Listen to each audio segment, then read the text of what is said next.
안녕하세요. 현재 서울에서 과일 가게를 운영하고 있는 40대 남성입니다.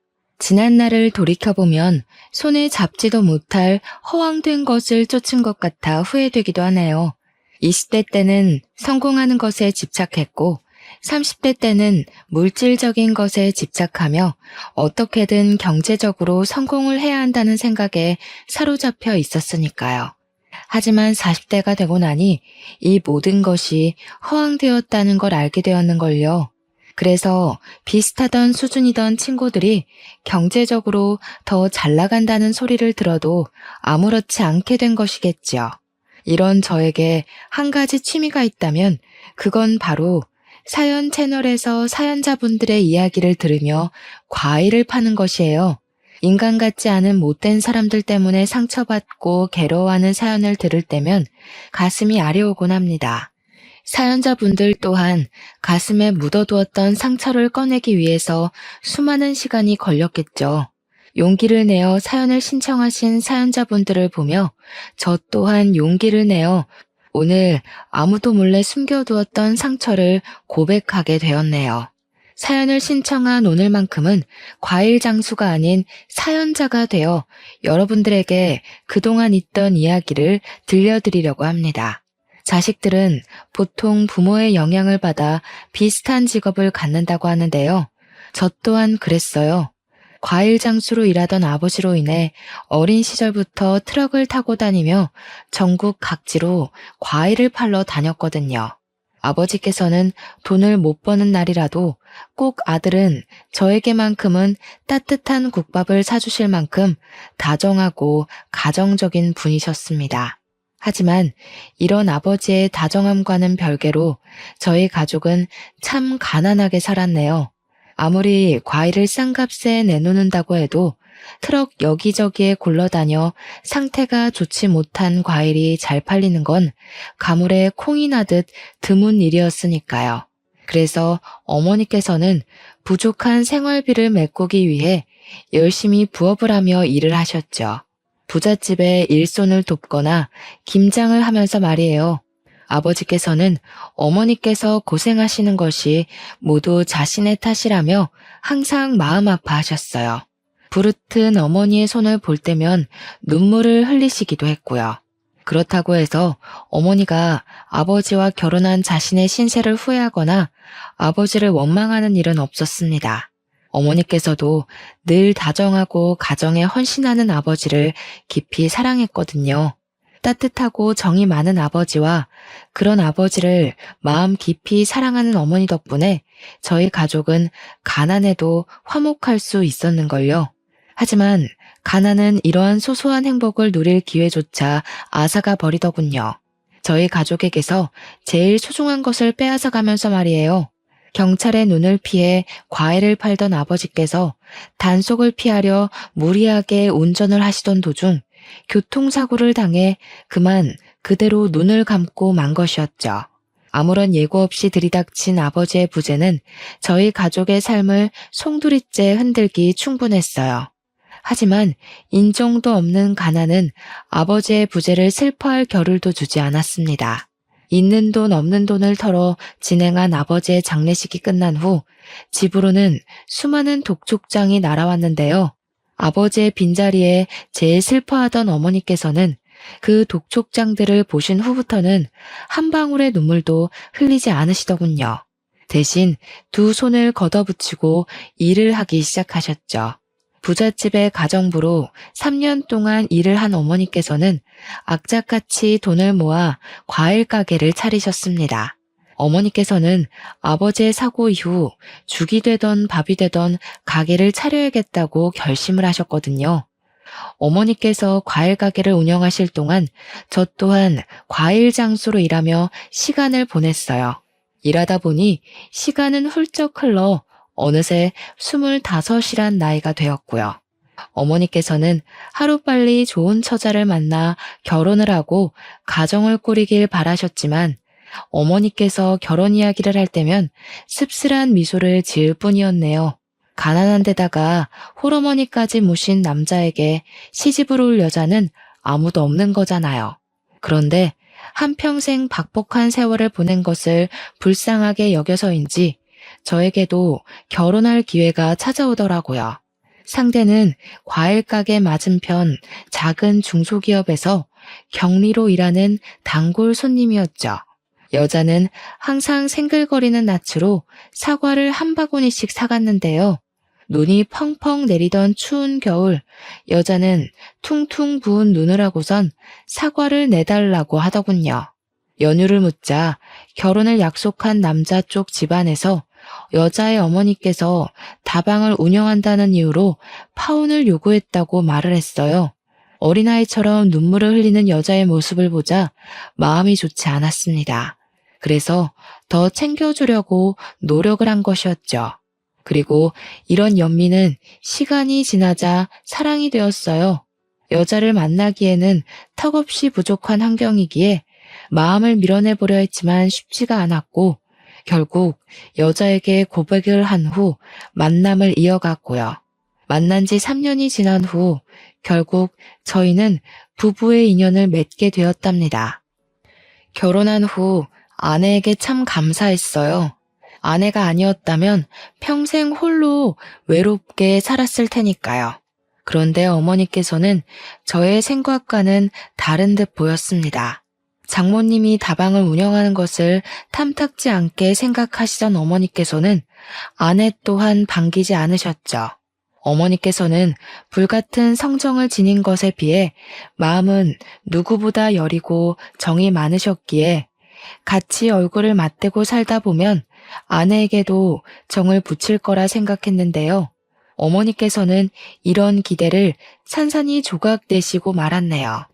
잘해보려 노력하는 아내의 모습을 볼 때면 아내의 안 좋은 점을 찾기 위해 두 눈을 부릅뜨셨으니까요. 어디 결혼까지 한 여자가 해프게 웃음을 흘리고 다녀? 어머니, 그게 무슨 말씀이세요? 물건 파는 장사꾼 입장에서 손님한테 과일만 내드릴 수도 없는 일이잖아요. 어머니께서 더 잘 아시면서. 그냥 매번 저희 가게에서 과일 사가시는 게 감사해서 사과 하나 더 넣어드린 것 뿐이에요. 아이고, 말이나 못하면 온 동네 남정네들 한 실실 웃음이나 흘리고 다니는 주제에 어디 시애미한테 큰 소리야? 그냥 두면 우리 아들 두고 바람 피울 게 뻔한데 이런 식으로 다른 남자들한테 한눈 팔고 다닐 거면 당장 이혼해라. 멀쩡한 우리 아들 고생시키지 말고. 어머니, 아무리 제가 마음에 안 드셔도 그렇지. 어떻게 결혼한 지 1년도 안 된 며느리한테 이혼하란 말씀을 하실 수가 있으세요? 참나, 애비도 없이 웃음 팔고 다니는 애미랑 둘이 살았다길래 눈칫밥 몇 번 먹여주면 제 발로 떨어져 나갈 줄 알았는데 너도 참 독하구나. 그러니까 멍청한 척 순진한 척 떨면서 세상 물정 모르는 순진한 우리 아들을 깨웠겠지. 좋다. 못 알아먹는 것 같으니 내가 친히 알려주마. 난 더럽게 서방 아닌 남자들 주머니에서 나온 돈으로 먹고 사는 네 애미도 그런 돈으로 먹고 자란 너도 아주 치가 떨리도록 싫다. 우리 아들 생각해서 참으려고 해도 다른 사내들 떼탄 니까지 께 우리 아들이랑 한 이불 덮고 잔다고 생각하면 우라통이 터져서 살 수가 없어. 남이 건네준 돈으로 먹고 산 건 저희 엄마나 어머니나 별반 다를 게 없는 거 아닌가요? 어머니도 과일 산다는 사람 남자 여자 가려서 파시는 거 아니잖아요. 아무리 우진 씨가 좋다고 해도 어머니께서 자꾸 이런 식으로 중간에 회방 놓으시고 못 살게 구시면 저도 어쩔 수가 없죠. 이런 식이면 어머니 안 보고 살겠습니다. 남자의 눈 돌아간 것 치고 시애미 대접 제대로 하는 것이 없지. 네가 아주 시애미 얼굴에 먹칠을 제대로 하는구나. 아내 또한 어머니 못지않은 괄괄한 성격을 가지고 있었기에 어머니와 아내의 사이는 회복할 기미를 보이지 않았고 결국 제가 나서서 두 사람 사이에 끼어들 수밖에 없었습니다. 어머니께서는 애미도 버린 매정한 놈이라며 서운해하셨지만 이제는 한 가정의 가장이 되었기에 어쩔 수가 없었죠. 그 후 아내는 과일 가게에서 일하는 것을 그만두고 가정주부로 사는 생활을 시작하게 되었어요. 다달이 나가는 생활비를 생각하면 맞벌이를 하는 것이 맞았지만 차마 아내에게 맞벌이 하자는 말을 꺼내지는 못하겠더군요. 그동안 마음고생으로 힘들었을 아내를 편히 쉬게 해주고 싶었거든요. 그래서 더 열심히 일한 것이고요. 가게의 문을 열고 과일을 파는 것만으로는 한계가 있었기에 가게 문을 닫은 밤이면 근처 아파트 단지에 전단지를 돌리며 돈을 벌기 위해 노력했죠. 어휴, 장사하는 집에는 사람이 잘 들어와야 가게도 번창하고 돈도 잘 버는 건데 장사도 영 시원찮은 게 아무래도 근본도 없는 저 몹쓸 것이 안방을 치고 있어서인 듯 싶구나. 제발 이상한 거로 끼워 맞추지 좀 마세요. 바로 앞에 대형마트 생겨서 그런 걸 왜 집에 있는 험한 사람 탓으로 돌리세요? 이제 그만하실 때도 됐잖아요. 어머니 자꾸 이러시면 그러고 싶지 않아도 자꾸 집사람 편들 수밖에 없어요. 그러니까 이제 집사람 흉보는 건 그만두세요. 좋게 생각하려고 해도 상황이 요 모양 요 꼴로 돌아가는데 어떻게 흉을 안 봐? 제발 지마폭에 쌓여있지 말고 현실을 좀 봐라. 니쳐 들어오고 나서 장사가 잘 되는 날이 있나 없나. 가게에 들어오는 손님이라고는 똥이나 싸지르는 똥파리뿐이니 좋게 생각할 수가 있어야지. 어머니께서는 대형마트가 들어와 가게에 장사가 안 되는 것을 아내의 탓으로 돌리시더군요. 계속해서 아내를 안 좋게 생각하시는 어머니로 인해 자연스럽게 아내의 편을 들 수밖에 없었고요. 처음 몇 번은 어머니와 아내 사이를 회복하기 위해 노력하기도 했지만 그럴 때마다 어머니께서는 아내에게 홀려 이상한 수를 쓴다고 나무라셨기에 어쩔 수가 없었어요. 그리고 곧이어 점점 줄어드는 가게 매출로 인해 어머니와 아내의 사이에 소홀해질 수밖에 없었죠. 과일 가게를 살려보기 위해 과일을 반값에 내놓아 보기도 하고 덤으로 다른 과일을 손님들에게 끼워드리기도 했지만 품질이나 가격 모든 면에서 대형마트를 따라갈 수는 없었기에 손님들의 발길은 점점 끊길 수밖에 없었네요. 하락세에 가까운 수입에 얼마 후 10년간 이어오던 가게 문을 닫을 수밖에 없었고요. 가게를 접은 후에는 공사판 막노동 일이며 대리운전 같은 일을 가리지 않고 했지만 임금이 적다 보니 생활비를 하기도 빠듯하더군요. 그러던 중 귀농을 해 농사를 시작했다는 친구의 이야기를 듣게 되었죠. 친구의 이야기를 듣다 보니 저의 성향이나 여러 가지를 생각하니 시골에 내려가 농사를 짓는 것이 더 이득이겠더라고요. 아내 또한 시골에 내려가는 것을 승낙했어요. 서울에서 살아남기 위해 별다른 뾰족한 수가 없었기에 어머니 또한 수박 농사를 짓는 것을 허락하셨는걸요. 어머니께서도 함께 시골로 내려가 농사를 지으면 좋았겠지만 무릎이 안 좋으신 어머니께서는 병원으로 가며 치료를 받으셔야 했기에 저희 부부만 시골에 내려가기로 했죠. 서울에서의 생활을 청산하고 시골에 내려갔을 때만 하더라도 아내는 시골에 내려온 것을 후회한다며 한숨을 푹푹 쉬었어요. 끝없이 이어진 밭에서 수박 농사를 지을 자신이 없다면서요. 아내는 서울로 돌아가고 싶다 말했지만 이상하게 저는 넓게 펼쳐진 땅을 볼 때면 기분이 좋더라고요. 아마도 다시 일어날 수 있는 희망이라는 생각 때문이었겠죠. 마을의 젊은 사람들이 이사를 와서인지 주민분들은 저희 부부를 도와주기 위해 참 많이 노력하시더군요. 그 덕분에 저는 여기저기 돌풀이가 널브러졌던 땅을 돈 한 푼 들이지 않고 가꿀 수 있었는걸요. 밭을 갈고 인부들을 모아 농사 지을 준비를 하자 아내 또한 열심히 노력하는 모습에 감동을 받아서인지 일손을 도와주고 새참을 챙겨주는 등 도와주려 노력을 많이 했습니다. 참 고마웠어요. 부족한 형편인 것을 이해해 줄 뿐만 아니라 언제나 저의 뜻을 믿고 지지해 주었으니까요.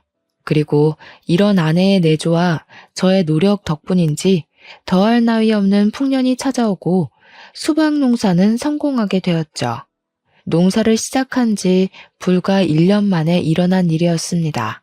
제가 재배한 수박은 지역에서도 품질 좋기로 소문나 부르는 것이 값일 정도로 비싸게 팔렸는데요.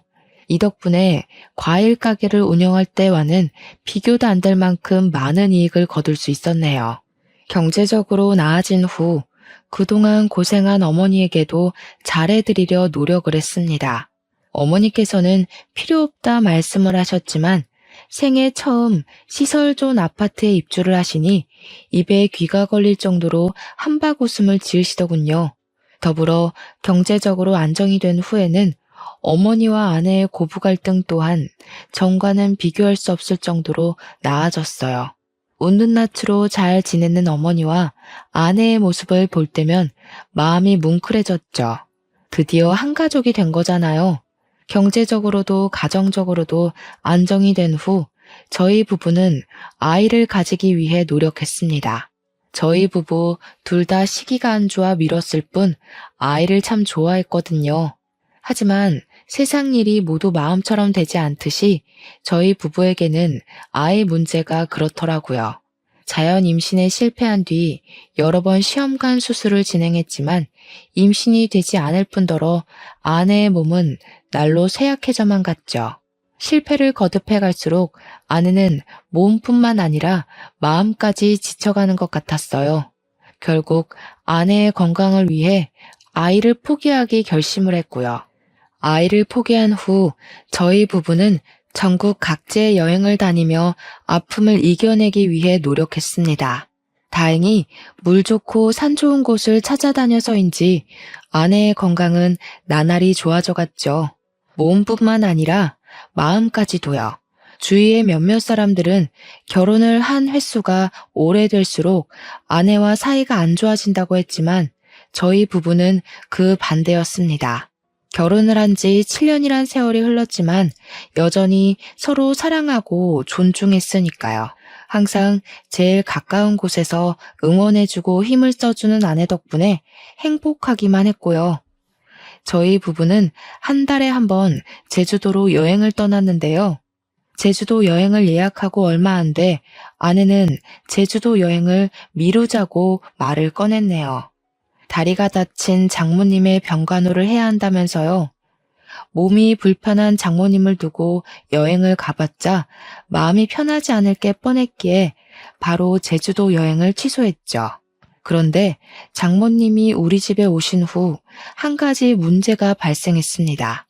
다리에 있던 깁스를 푼 후에도 장모님께서는 도통 저희 집에서 나갈 생각을 안 하신다는 것이었죠.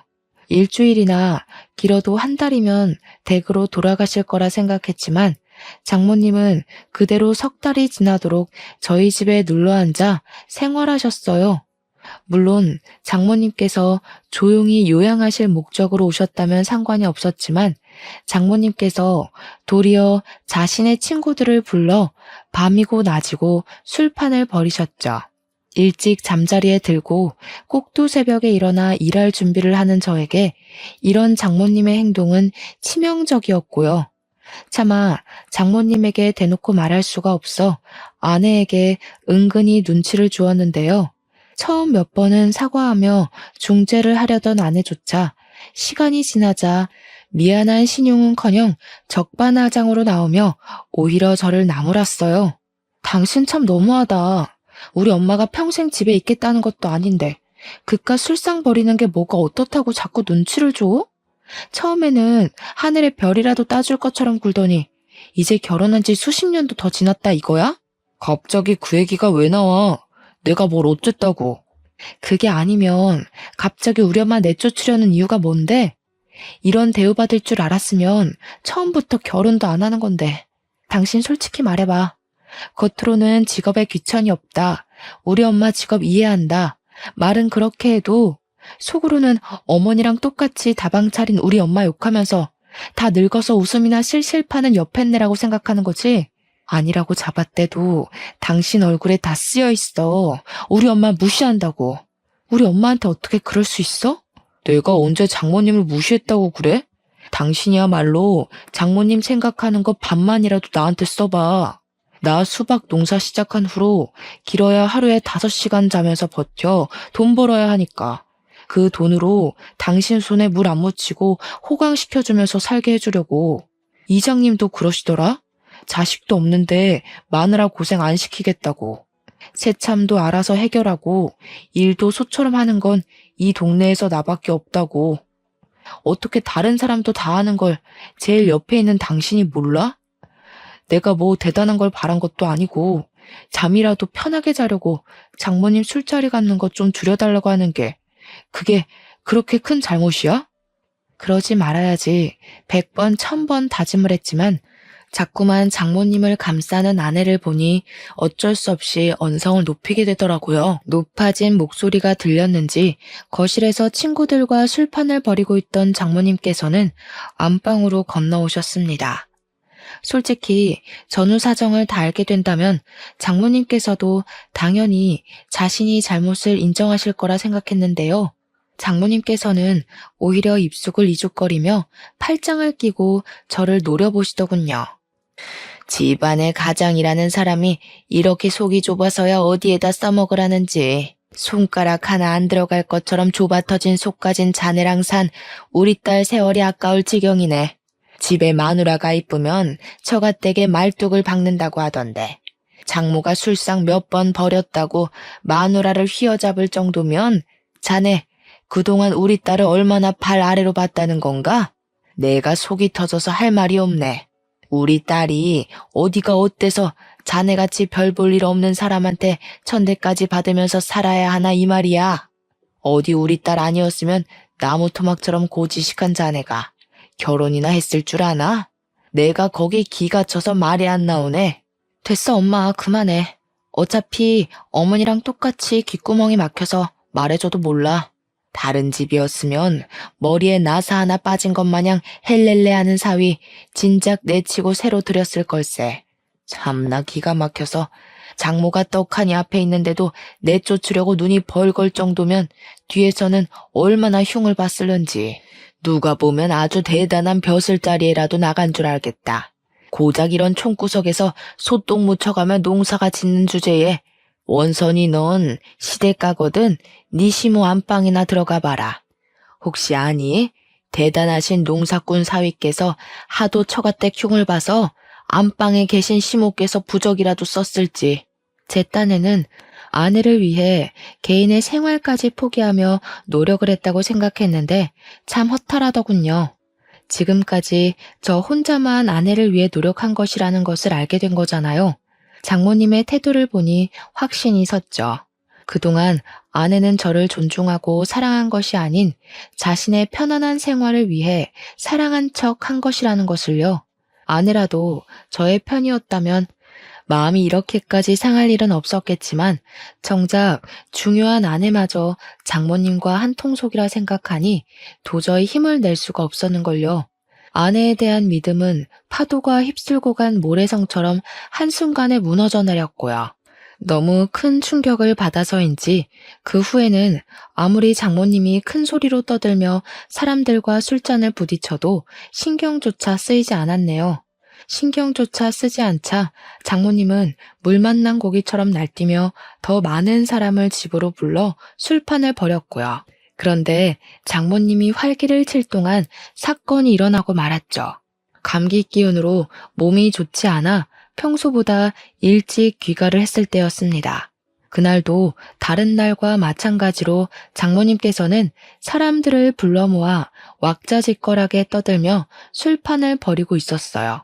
거하게 취한 장모님은 평소보다 일찍 귀가한 저에게 시비를 거시더라고요.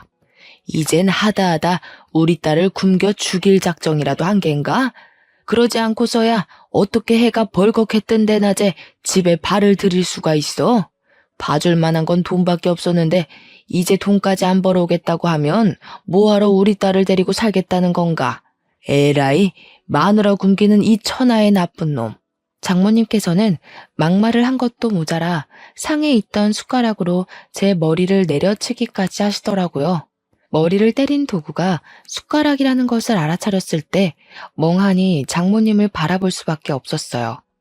아픈 것보다도 먹던 숟가락으로 머리를 맞았다는 것에서 오는 충격이 더 컸거든요. 다른 것도 아닌 숟가락으로 사람 머리를 때리다뇨. 울분으로 몸을 떠는 찰나 머리채가 잡힌 장모님께서는 곧바로 바닥에 내팽겨쳐졌습니다. 장모님을 응징한 사람은 다름 아닌 저희 어머니였죠. 어디 감히 그 더러운 숟가락을 올려? 다른 남자가 내다 버린 헌시짝 같은 걸 며느리라고 귀히 여겨줬더니 은혜를 이런 식으로 갚아? 어머니, 제발 진정부터 하세요. 귀한 내 아들이 더러운 손가락으로 머리통을 맞았는데 진정은 무슨. 그 주둥이로 친정이란 말을 꺼내기 전에 우리 아들 머리통 때린 네 엄마부터 말렸어야지. 시애미한테 바락바락 대들던 상황은 다 어디에 두고 제 남편을 맞는 꼴을 그냥 보고만 있어? 맞을 짓을 했으니까 맞았죠. 저희 엄마가 괜히 그랬겠어요? 그래, 지금 보니 그 잘난 혓바닥은 시애미 성질 돋을 때만 쓰는 모양이구나. 딸년 잘못 키운 벌은 애미가 받아야지. 아이고, 노망난 할망구가 사람 잤네. 아내의 말에 열이 받을 대로 받은 어머니께서는 바로 바닥에 쓰러진 장모님의 멱살을 들어 올리시더군요. 한 번만 더 내 아들 괴롭혔다가는 국물도 없을 줄 알아 이 옆에 내야. 알았어? 어머니의 기세에 눌렸는지 장모님께서는 고개를 끄덕이며 다시는 저희 집 근처에 얼씬도 하지 않겠다고 약속을 하셨습니다. 그 길로 장모님께서는 쫓겨나다시피 저희 집을 나가셨죠. 장모님이 집을 나간 후 아내는 한동안 저와 말 한마디 섞지 않으려고 하더군요. 아무리 장모님이 잘못을 했다고 해도 어머니의 행동이 과했기에 말을 붙이며 사과를 하려고 했지만 그럴 때마다 입을 꾹 다물고 방으로 들어갔네요. 이때는 알지 못했습니다. 아내가 얼마나 큰 앙심을 품고 있는지 말이에요. 외식을 하거나 아내가 좋아하는 명품 가방을 사다 주며 아내의 마음을 풀어주기 위해 갖은 노력을 다해보았지만 한 번 다친 아내의 마음을 열기 쉽지 않더군요. 화가 단단히 난 아내에게 어머니의 생일을 맞아 같이 서울에 올라가자는 말을 차마 할 수 없었고요. 오해하실까 변명을 둘러댔지만 어머니께서는 눈치를 챘는지 혀를 차셨죠. 이렇게 속을 썩일 줄 알았다면 그때 무슨 수를 써서라도 막는 건데 네가 이렇게 힘들어할 줄 알았으면 평생 원망하는 소리를 듣는다고 해도 결혼을 막는 건데 이 어미 생각이 너무 짧았구나. 아휴, 좋은 부모 밑에 컸으면 너도 좋은 배필 만나 토끼 같은 자식 낳고 잘 살았을 텐데 못난 어미 만나 너만 고생이야. 어머니께서는 눈물을 훔치며 사과를 하셨습니다. 그런 어머니를 보니 마음이 좋지 않았어요. 어머니의 행동이 과했다고는 하나 모든 것이 자식인 저를 위한 일인 거잖아요. 어머니의 생일을 지낸 후 다시 힘을 내기로 결심을 했어요. 아무리 힘들다고는 해도 먹고 사는 것만큼 중요한 것은 없으니까요. 하지만 마지막 희망이던 수박 농사마저 처참하게 무너지며 저는 그대로 곤두박질 치고 말았네요. 쏟아지는 폭우로 인해 수박 농사가 쫄딱 망해버린 것이죠. 멈출 기미가 없이 쏟아지는 폭우를 맞고 자란 수박은 당도는 물론 품질까지도 최하위로 떨어졌습니다. 상품 가치가 없을 정도로 말이에요. 어떻게든 재기하기 위해 팔방으로 뛰어다녔지만 한 번 망한 농사를 다시 되살리는 것은 쉬운 일이 아니더군요. 대출까지 끌었으며 버텨보려 했지만 모든 것은 물거품처럼 한순간에 무너지고 말았어요. 결국 저는 잔뜩 늘어난 빚만 가지고 수박 농사를 포기해야 했고요. 경제적으로 무너지고 난 후 아내는 툭하면 돈 이야기를 걸고 넘어지며 시비를 걸었습니다. 다른 농사꾼들의 밭일을 도우며 어떻게든 아내만큼은 편히 살게 해주려 애를 썼지만 아내의 눈에 그런 정성은 보이지 않는 듯 싶었죠. 그러다 보니 고된 일이 끝난 후 자연스럽게 술을 마시게 되더군요. 그리고 거하게 취한 밤 어머니에게 전화를 걸었는데요. 정작 전화를 받은 것은 어머니의 가장 친한 친구였습니다. 아이고 우진아, 이 일을 어쩌면 좋으냐. 네 엄마가 쓰러졌어. 이놈아, 당장 서울로 올라와라. 근데 어머니가 쓰러지시다뇨. 그게 무슨 말씀이세요? 어머니가 어디 다치시기라도 했다는 말씀이세요? 조금 다쳤으면 네 엄마가 전화를 받았겠지. 네 엄마 바로 수술 들어가야 한다니까 당장 달려와라. 큰 수술 앞뒀는데 아들 녀석이 엄마 옆에 있어줘야지. 전화를 끊자마자 어떻게 택시를 잡았는지조차 모를 정도로 급하게 택시를 타고 서울로 올라갔습니다. 수술해야 한다는 말을 들었을 때는 가슴이 철렁 내려앉았고요. 병원에 도착한 후 곧장 어머니에게 전화를 걸자 어머니께서는 뇌졸중으로 쓰러지셨다고 하더군요. 하염없이 수술실 앞을 기다리자 불안함을 감출 수가 없었습니다. 수술이 끝난 후 의사가 말하길 쓰러진 후 바로 병원으로 온 덕분에 후유증이 없을 거라 말했지만 그래도 안심이 되질 않더군요. 어머니가 쓰러진 것이 모두 그동안 무심했던 스스로 때문에 일어난 일 같았거든요. 수술이 끝난 후 어머니께서 혼자서 거동을 할 수 없으셨기에 집으로 모시려고 했는데요. 사정을 말하자 아내는 기가 차다는 듯이 콧방귀를 뀌며 어머니를 본가로 모시는 것을 절대 반대했는걸요. 어머니가 우리 엄마한테 어떻게 했는지 벌써 잊었어? 아무리 마음에 안 든다고 해도 사돈 머리채를 잡는 시모가 세상에 천재 어디 있어? 우리 엄마 머리채 잡을 정도였으면 이런 상황에서 혼자 살 각오 정도는 하고 덤벼드신 거 아니겠어? 난 죽어도 어머니 못 모시겠으니까 정 어머니를 모시고 싶거든 당신이 어머니 집 들어가서 병시종을 들던 요양병원을 가든 알아서 해. 차라리 못된 며느리 하면 됐지. 늙고 병든 어머니 수발 들으면서 착한 며느리 칭호받고 싶지는 않아. 알았어. 당신 뜻이 그렇다면 내가 서울에서 어머니 모시고 있을게. 당신이 한 말 톡톡히 지켜. 나중에 가서 불쌍한 우리 엄마 운운하면서 합가하자고 하지 말고. 아내의 반대에 어쩔 수 없이 서울에서 어머니를 모시게 되었습니다. 일하는 빈 시간에는 어머니의 친구분께서 집으로 와주셨기에 마음 편히 일할 수 있었죠. 다행히도 어머니의 상태는 나날이 좋아졌어요. 초기에 수술을 한 것과 재활치료를 꾸준히 받은 것이 컸죠. 어머니께서 상태가 나날이 좋아져 일상적인 생활을 할 수 있을 만큼 몸이 회복되었을 때쯤 시골집을 팔아 빚을 청산할 생각이었는데요. 어머니께서는 극구 사양을 하시며 자신의 낡은 빌라를 팔아 빚을 갚는 데 보탬을 해주셨네요. 자신은 반지하에 가도 상관이 없다면서요. 희생만 하고 살았던 어머니였기에 참 가슴이 먹먹하더군요. 아무리 어머니라 할지라도 개인의 인생이 있을 텐데 어머니께서는 언제나 자신의 인생을 살기보다 자식을 위해 사셨으니까요.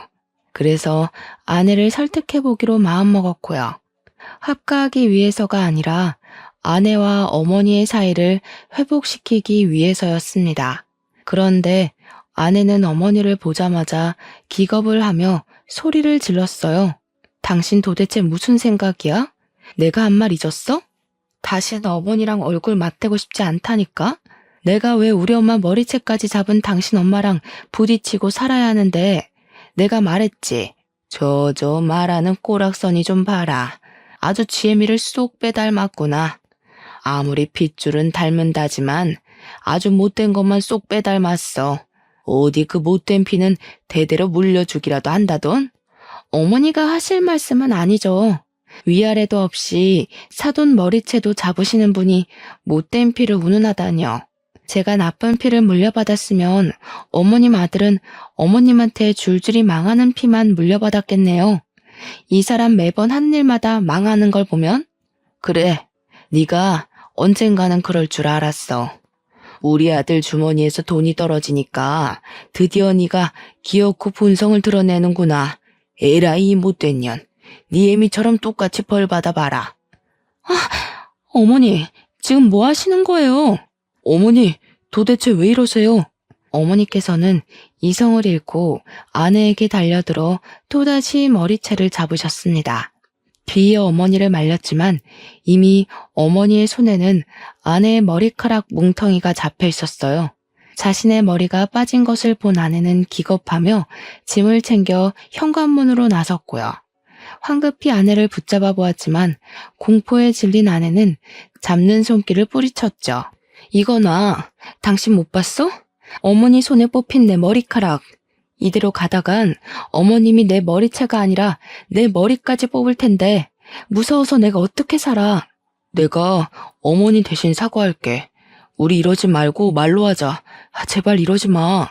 차라리 평생 과부로 살면 살았지 더 이상 며느리 쫓아내고 싶어 안달난 치모랑은 못 살아. 붙잡으려 했지만 아내는 이미 집을 나간 후였습니다. 아내와 갈등이 있기는 했지만 이혼할 생각은 죽어도 없었기에 아내의 행적을 수소문하기 시작했죠. 하지만 이미 아내 주변 사람들은 입을 맞춘 듯 하나같이 아내의 행방에 대한 귀뜸조차 해주지 않더군요. 장모님은 두말할 것도 없었고요. 내가 왜 자네한테 우리 딸내미 행적을 알려줘야 하나? 아직도 자네 엄마한테 머리채 잡힌 것만 생각하면 내가 하도 억울해서 자다가도 벌떡벌떡 일어난 냉수를 들이켜내. 그것도 모자라 귀한 내 딸 머리채까지 잡아놓고 뭐? 어디 있는지를 알려줘? 정 자네 처가 보고 싶으면 법원이 나오게. 장모님의 말처럼 아내는 얼마 안 가 이혼 소송을 걸어왔습니다.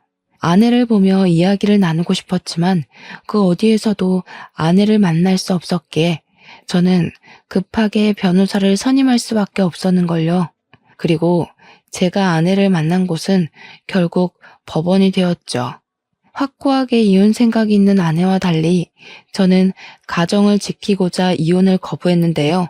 아내는 혼인 기간 내내 고부 갈등을 겪은 것과 경제적으로 무능한 저로 인해 겪은 스트레스를 내세우며 이혼을 요구하더군요.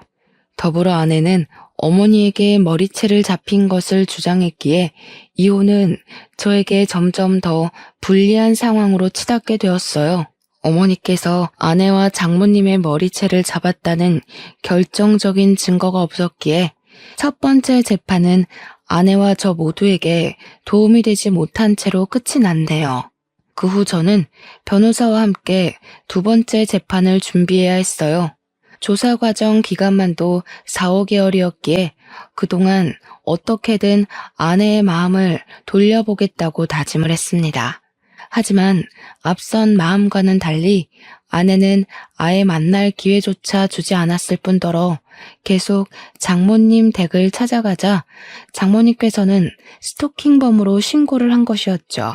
경찰서를 찾아온 어머니께서는 목 놓아 오열하시며 바닥에 쓰러지셨어요. 아이고 이 모자란 놈아, 그 못 쓸 것이 어떻게 했길래 잊질 못하고 이런 몹쓸 짓을 벌여. 네 눈에는 집 나간 처만 보이고 다 늙어서 아들 하나만 보고 사는 애미는 보이지도 않는 거야 이놈아. 세상에 널린 게 여잔데 이제 그만 잊고 새 출발하자. 좋은 여자는 얼마든지 다시 만날 수 있어. 계속해서 아내를 설득하고 싶었지만 몸과 마음 모두 하나밖에 없는 아들로 인해 쇠약해진 어머니를 더 이상 괴롭히고 싶지 않았어요. 그래서 마지막 지푸라기라도 잡는 심정으로 변호사를 통해 부부 상담을 요청했습니다. 일말의 희망을 품고 간 자리였지만 아내는 출석조차 하지 않았기에 더 이상 아내를 붙잡고 있으면 안 되겠다 생각을 하게 되었네요.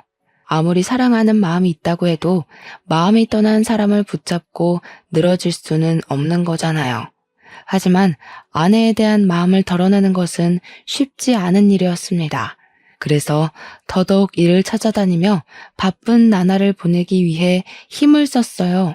처음에는 절대로 아내를 잊을 수 없을 것 같았지만 바쁜 나날을 보내다 보니 금세 아내에 대한 마음을 덜어낼 수 있더군요. 비록 아주 조금이었지만 그마저도 참 감사했죠. 아내가 덜어진 만큼 더 열심히 살아야겠다고 생각을 하게 됐거든요. 그런데 이런 이유는 얼마 가지 않았네요. 어머니의 행동이 이상해지기 시작했으니까요. 평소 핸드폰을 귀찮게 여기시던 어머니께서는 언젠가부터 핸드폰을 분신처럼 가지고 다니며 집착을 하셨어요. 그 모습이 참 이상했죠. 핸드폰에 스치기만 해도 어머니께서는 예민하게 반응하셨는걸요. 이런 어머니의 행동을 옆에서 지켜보고 있자니 덜컥 겁이 났습니다. 어머니께서 보이스피싱이라도 당한 게 아닌가 하는 걱정 때문이었어요. 핸드폰을 확인하려 했지만 어머니께서는 핸드폰을 항시 자신의 몸에 핸드폰을 지니고 계셨기에 확인을 하는 것 또한 쉽지 않았죠. 걱정이 나날이 깊어지던 중 어머니께서는 모른 번호로 걸려온 전화를 받으시더군요. 안방에 문까지 걸어 잠그고 말이에요. 통화가 끝난 후 어머니께서는 급하게 집을 나서셨어요. 저는 조용히 그 뒤를 밟았고요. 자차를 타고 가면 들킬 수도 있기에 허겁지겁 택시를 불러 앞질러 차를 탄 어머니의 뒤를 따랐습니다. 한참을 달리고 나니 어머니께서는 고급 주택가가 모인 곳에서 내리셨고 저는 근처에 세워진 차에 몸을 숨기고 어머니를 지켜보았죠. 몇 분이 지났을까? 고급 주택의 문이 열리고 어머니를 괴롭히던 사람이 모습을 드러냈는데요. 주인공의 얼굴을 확인 후 심장 소리가 빨라지며 입에서는 악소리가 나올 정도로 놀랄 수밖에 없었어요. 지금까지 어머니를 괴롭혔던 사람은 다른 누구도 아닌 아내였으니까요. 튀어나오려는 비명을 간신히 손으로 막으며 어머니와 아내의 행동에 주의를 기울였죠. 이해가 가질 않았습니다. 아내의 친정 형편이 잘 사는 것도 아니었고 그렇다고 아내의 능력이 뛰어난 것도 아니었기에 의문일 수밖에 없었네요. 아내는 전문 대학교를 졸업하고 작은 중소기업의 경리로 일하던 것이 전부였으니까요. 어머니 그 정도 연기로 되겠어요? 하려면 제대로 하셔야죠. 제가 말씀드렸잖아요. 확실하게 해야 된다고. 아내는 어머니를 하대하는 것이 자연스러워 보였습니다. 어머니께서는 아내 앞에 잔뜩 주눅이 들어있었고요. 그런 모습을 보고 있자니 당장 뛰쳐나가 연유를 묻고 싶었지만 이대로 나갔다간 덜미를 찾기는커녕 본전도 못 찾을 게 뻔한 거잖아요. 아이고 미안하다. 늙은이가 능력이 부족해서 내가 어떻게든 잘해볼 테니까 너무 염려하지 말고 몸조리 잘하고 있어라. 어머니가 연기를 이따위로 하는데 제가 어떻게 마음 편히 몸조리 하겠어요? 화병 나서 몸져 눕지만 않으면 다행이지. 계속 이대로 했다간 어머니 좋은 국물도 없을 줄 아세요?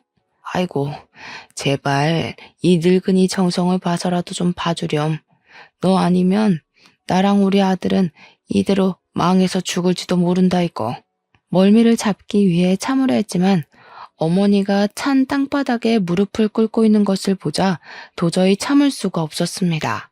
뛰쳐나가 어머니를 일으키자 아내와 어머니 모두 경악을 하며 소스라치게 놀라더군요. 어머니, 갑자기 왜 이러시는 거예요? 이 사람 앞에 무릎을 꿇다뇨? 보아하니 이미 눈치챈 것 같은데. 좋아.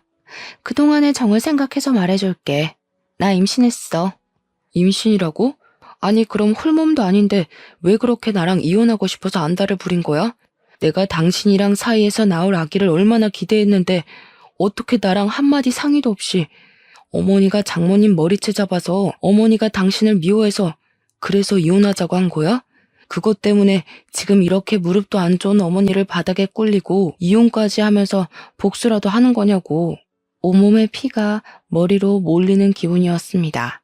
그동안 아내와의 사이에서 아이를 얼마나 간절히 원했는지 제일 잘 아는 사람이 한마디 상의도 없이 이 중대한 일을 숨기고 이혼을 준비하다뇨. 기가 차다 못해 어이가 없어 화조차 나지 않았죠. 제가 혼란스러워하는 동안 아내는 박장대소를 하며 팔짱을 끼웠네요. 내가 정신 나갔냐? 당신같이 돈 떨어진 사람 애를 갖게? 그리고 당신이랑 사이에서 애가 생겼으려면 진작에 생겼겠지. 결혼 생활 8년 동안 낌새조차 안 보였는데 애가 컵라면도 아니고 갑작스럽게 생긴다는 게 말이 돼? 하여간 꿈도 야무지다니까. 그럼 뱃속에 있는 애는 어떻게 설명할 건데? 다른 곳에서 씨라도 받아왔다 이거야? 맞아. 당신이랑 비교도 할 수 없을 만큼 돈 많은 사람 씨를 받았지. 이렇게 좋은 집에서 아랫사람들 누리며 호사스럽게 살 수 있었으면 진작 그 일을 만나는 건데 나한테 후회되는 게 있다면 그건 헌신같이 아무짝에도 쓸모없는 당신이랑 결혼한 거야. 당신이랑 결혼하고 나서 나도 찢어진 신발처럼 구질구질하고 너덜거리게 살 줄 알았으면 당신 같은 인간이랑 결혼하는 일은 죽어도 없었을 거라고. 그래서 구질구질한 나랑 살기 싫어서 다른 남자랑 바람이라도 피웠다 이거야? 그래. 나도 팔자 한번 바꿔보려고 뱃속에 있는 금줄 내세워 욕심 한번 내봤다. 의심이 확신이 서는 순간 비통한 마음은 어찌할 도리가 없었습니다. 정말 후회스러웠어요. 지금까지 사치만 일삼은 사람을 아내로 둔 것도, 그런 아내와 결혼을 하기 위해 어머니에게 불효자가 되었던 것도 말이에요. 바람을 피운 것만으로도 100번 잘못한 일이었지만 아내는 그것도 모자라 어머니를 괴롭히기까지 했어요. 그건 절대 용서할 수 없는 일이죠. 그래서 아내에게 왜 어머니를 괴롭혔는지 묻게 된 것이고요. 그런데 아내는 제가 묻자마자 또 콧방귀를 뀌었네요. 내가 그렇게 할 일 없는 사람인 줄 알아? 다 지난 과거 가지고 늘어질 만큼 내가 한가한 사람인 줄 알아? 이게 다 당신이 이혼 안 한다고 버텨서 그런 거 아니야. 당신이 이혼만 제깍제깍 했어도 이런 일은 없었잖아. 그러니까 순순히 이혼 서류에 도장 찍었으면 될 일을 이렇게 늘어지게 해서야 원. 기가 막혀서. 그럼 지금까지 이혼하자고 어머니까지 시켜서 이 난리를 피웠다는 거야? 당신이 처지 바꿔서 생각해봐. 이혼만 하면 금동아줄 잡은 애아빠랑 평생을 호요식하면서 살 수 있을 텐데 시어머니 협박하는 것 따위가 무섭겠어? 아내는 생각보다 더 무서운 사람이더군요. 자기의 사치를 위해서는 아무런 양심의 가책도 느끼지 못한 채 어머니를 괴롭힌 거잖아요. 자신의 이기심 때문에 어머니를 괴롭힌 아내를 절대 용서할 수 없었지만 아내 앞에 바짝 머리를 조아리는 어머니를 보니 자괴감과 슬픔이 동시에 밀려왔어요. 이 모든 일이 제가 무능한 탓에 일어난 일인 것 같았거든요. 어머니께서는 뭐가 그리 무서운지 어깨를 심하게 떨고 계셨습니다. 처음 보는 어머니의 모습에 이유를 묻자 어머니께서는 힘겹게 입을 열었고 충격적인 사실에 그만 이성을 잃고 말았네요. 농사일이 기울어질 때부터 아내는 파혼했던 남자와 연락을 주고받으며 외도를 한 것이었죠. 그리고 더 충격적인 것은 아내가 파혼남과 불륜을 저지르는 것을 어머니께서 두 눈으로 목격했다는 것이었어요. 파혼남은 어머니가 입원해 계신 병원의 의사였거든요. 불륜을 들킨 후 아내는 뻔뻔하게도 임신한 사실을 고백하며 저와 이혼하는 것을 도우라고 협박을 했고요. 어머니의 말을 듣고 나니 흩어져 있던 생각들이 모이며 퍼즐이 딱딱 맞춰졌습니다. 불륜한 것이 걸리게 된다면 자신의 의지대로 이혼을 할 수 없을 뿐더러 아이 또한 사실혼 관계인 저의 아이가 되기에 지금까지 이런 모략을 꾸민 것이었죠. 혼란스러워하며 손만 떨고 있자 어머니께서는 자신의 가슴을 때리며 오열을 하셨어요. 이 모든 것은 저를 위한 일이었다면서요. 이혼만 해주면 네 앞으로 남아있는 빚더미는 물론 억만금을 주겠다는데 세상에 그 제안 거절할 부모가 세상에 어디 있겠니? 어차피 망가진 인연 그냥 떠나보내주고 앞으로 일만 생각하자 오지나. 복수심 때문에 일을 그르치기에는 너무 큰 금액이잖니. 그동안 어머니께서는 대가로 받게 될 돈을 위해 아내에게 치욕스러운 모욕을 당하면서도 꿋꿋하게 연기를 하신 모양이었습니다. 파혼남에게 받은 돈으로 저에게 새 삶을 살게 해주기 위해서요. 숨어있던 진실을 알아갈수록 저에게 돌아온 것은 허탈함과 후회뿐이었어요. 모든 의욕이 상실하고 나니 더 이상 부득이한 싸움을 하고 싶은 생각도 없었고요. 그래서 아내가 원하는 대로 순순히 이혼을 해주게 되었죠. 불행 중 다행이라면 파혼남은 어머니와 저에게 위로금이란 명목으로 억 단위의 돈을 넘겨주었다는 것이었어요. 모든 것이 끝난 후 한동안은 폐인처럼 살았습니다. 무의식적으로 둘러본 아내의 SNS에 파혼남과 함께 행복스레 찍은 사진을 올릴 때면 저도 모르는 사이 두 눈에서는 눈물이 흘러나왔고요. 그런데 그것도 잠시 평생 아내를 그리워하며 폐인처럼 지낼 수는 없다는 생각이 들었어요. 그래서 파혼남이 준 돈으로 다시 장사를 시작하게 된 것이죠. 다른 장사를 하고 싶었지만 예전부터 보고 배운 것이 과일 장사밖에 없기에 결국 다른 장사를 시작하게 되었는걸요. 다행히 유동인구가 많은 곳에 터를 잡아서인지 장사가 잘 되더군요. 그 덕분에 바쁘게 살아 아내를 빨리 잊을 수 있었고요. 그런데 아내에 대한 생각을 다 잊어갈 때쯤 전화가 걸려왔습니다. 상대는 다름 아닌 아내였죠. 전화한 이유도 참 과간이었어요. 뱃속에 있는 아이가 파혼남의 아이가 아닌 것이 밝혀지며 땡전 한 푼 받지 못하고 쫓겨나게 된 것이었습니다. 아내는 파혼남뿐만 아니라 다른 남자와도 양다리를 걸친 것이죠. 씨도 안 준 엄한 놈한테 전화할 게 아니라 애아빠한테 전화해야 하는 거 아니야? 그랬으면 내가 당신한테 전화했겠어? 하룻밤 같이 논 사람이라 주소는커녕 번호도 모르는데 내가 애아빠한테 어떻게 전화를 해? 당신 나랑 애 키우면서 오순도순 잘 살고 싶다고 했잖아. 그 꿈 내가 이뤄줄게. 우리 뱃속에 있는 애 키우면서 같이 살자. 내가 정신 나갔고 바람까지 피운 당신이랑 애를 키우겠어? 당신이란 여자는 목소리만 들어도 징글징글할 정도로 신물이 났는데 내가 왜 다른 집시까지 뵌 당신이랑 다시 합쳐서 살아야 하는데? 당신 소원은 헌신짝 같은 나랑 이혼하는 거였잖아. 난 이미 당신이 원하는 대로 해줬으니까 같이 애 키워줄 애아빠 구하고 싶으면 다른 데서 알아봐. 여보, 야박하게 굴지 마. 아무리 내가 잘못한 게 있다고 해도 같이 지내던 정을 생각해서 걷어줄 수는 있는 거잖아. 구구절절 앓는 소리를 하는 아내를 보니 그동안 왜 아내 같은 여자에게 목을 맸을까 하는 후회가 밀려오면서 전화를 끊게 되었습니다. 그 후 아내에게는 몇 번이나 전화가 왔지만 더 이상 아내의 전화를 받아줄 이유는 없었기에 핸드폰을 뒤집어 놓았죠. 오갈 곳이 없자 저에게 집착하는 아내를 보며 집도 과일 가게도 이사를 하길 참 잘했다는 생각이 들더라고요.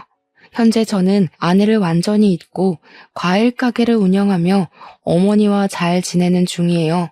간간히 다른 번호로 연락이 오는 걸 보니 아내는 여전히 잘 지내지 못하는 것 같아요.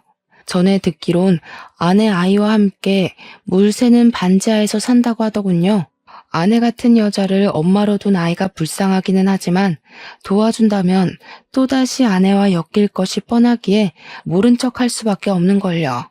사정을 알고 있는 주위 사람들은 아내에 대해 험담을 하는데요. 그렇다고 아내와 함께 지냈던 시간을 후회하지는 않습니다. 아내와 지낸 시간 덕분에 저는 인생에서 도움이 되지 못하는 사람을 걸을 수 있었고 더 성장할 수 있었으니까요. 더불어 항상 곁에 있어주신 어머니에게 감사함을 느끼는 중이에요. 현재 과거의 저처럼 몹쓸 사람으로 힘겨운 일을 겪고 계신 시청자분들이 계신다면 복수를 위해서라도 꿋꿋하게 자신의 자리를 지키며 살아가시기 바라겠습니다. 내가 성공해 잘 사는 것, 그것이 제일 큰 복수이니까요. 그럼 시청자분들에게 고개를 숙이며 오늘 사연 마무리 짓도록 할게요. 사연을 시청해주신 시청자분들 진심으로 감사드립니다. 늘 행복하세요.